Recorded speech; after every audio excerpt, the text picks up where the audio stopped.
Crow by James O'Barr is a stark, black and white graphic novel you can't talk about without mentioning the author's motives behind writing it. Although the story may be fictional, the soul of the book is painfully real, and any proper discussion of the novel has to marry the reality with the fantasy. James O'Barr grew up like many of us. He was an awkward outcast, solitary, a loner, isolated.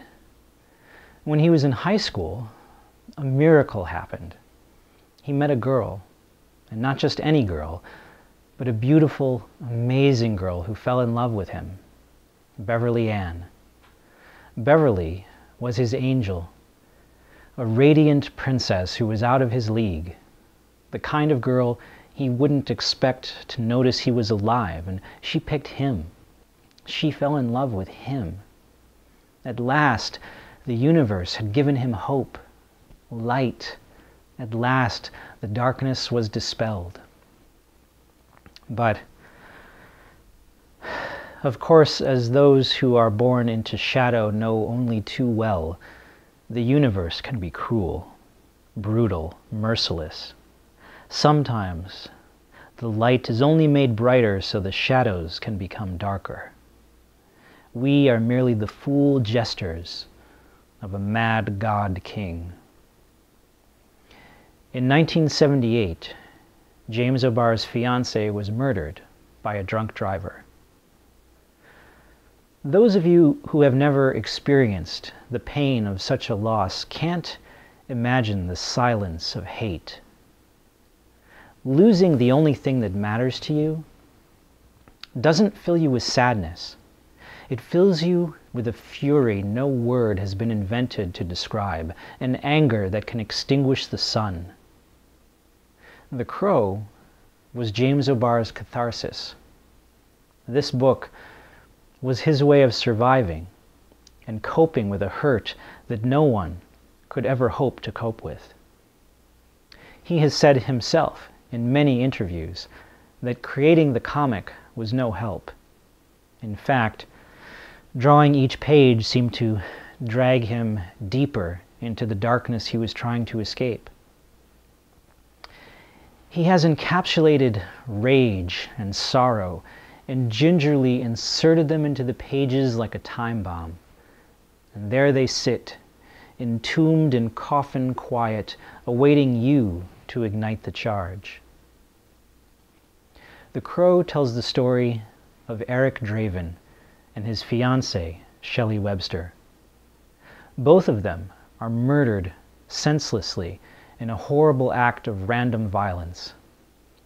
And for those of you who saw the 1994 movie with Brandon Lee in the eponymous role, that was an important plot point which was needlessly altered.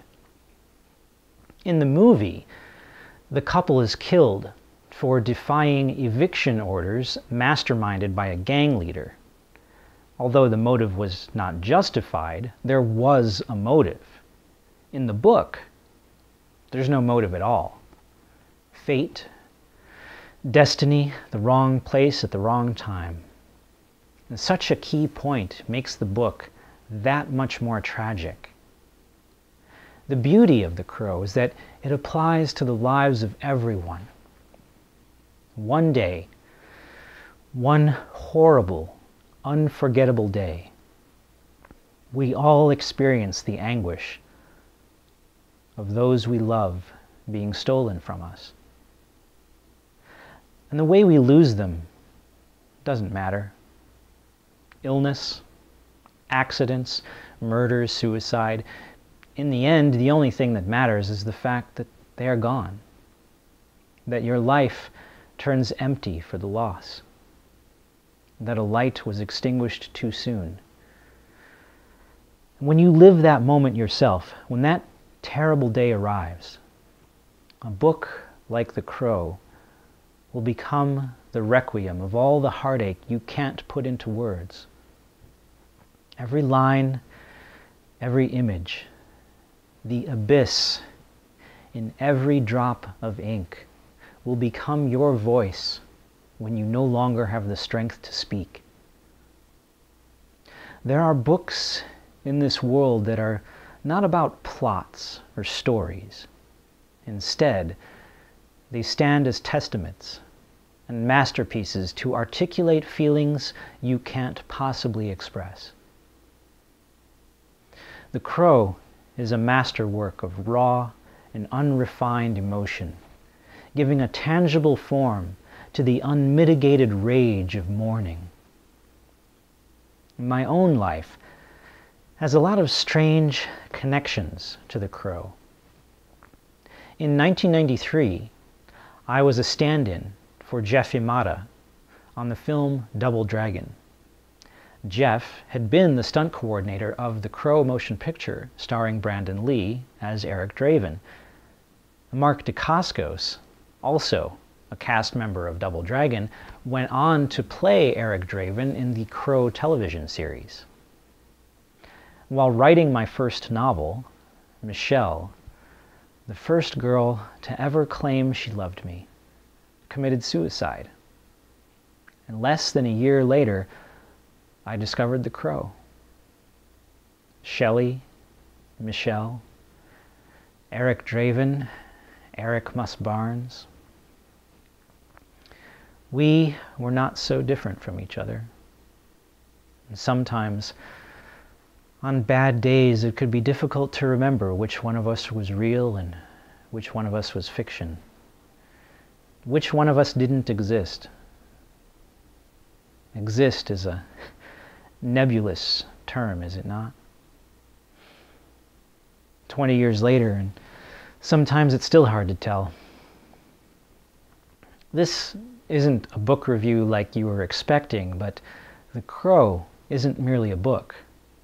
The Crow is quite literally the personification of bereavement, lamentation given a tangible form. The Crow will be a story you can relate to like no other. Someday. If you haven't lived through the torture of losing someone you love, it will happen. Next year, next decade, 20 years from now, but sooner or later, that day shall arrive for you, as it arrives for all of us. On that day, Eric Draven will become your dark angel too. Your pain will be the razors he carves into his skin. Your heartbreak will reflect back into your eyes through the black wings of the crow. And on that fateful day, The Crow won't be a book. The Crow won't be a story. The Crow will be your salvation. And sometimes, just sometimes, The Crow can bring your soul back to put the wrong things right. Thank you so much for watching. Until next time, keep speaking English, America.